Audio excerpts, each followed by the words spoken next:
Yesterday, U.S. and Venezuela had a clash at the United Nations Security Council. The U.S. was defending its action around Venezuela as anti-drug enforcement, and Venezuela called it a blockade.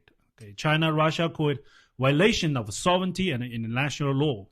First, let's be clear what this looked like. Anti-drug is just a cover story. The headline, this kind of headline, just make the action sounds legal, make the force sounds legal.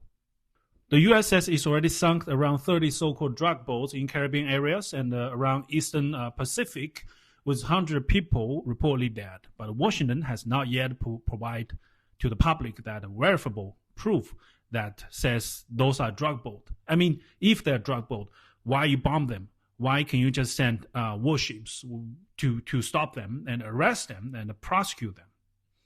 And by the way, double tap on them is a war crime, okay? At the same time, the U.S. forces has been seizing Venezuela oil tankers, and the U.S. officials, including Trump, has hinted that the seized oil could be used as U.S. oil reserve.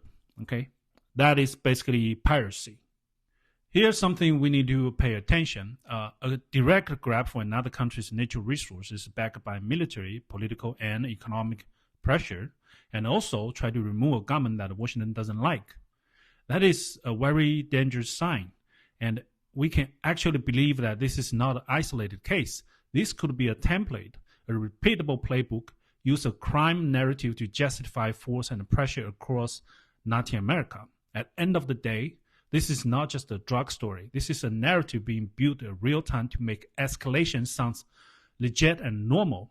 If this becomes new norm, Venezuela will not be the last target. And everyone knows the U.S. is trying to retreat back into the Western hemisphere for the next 5 to 10 years. So we can see it will escalate much, much larger than just Venezuela.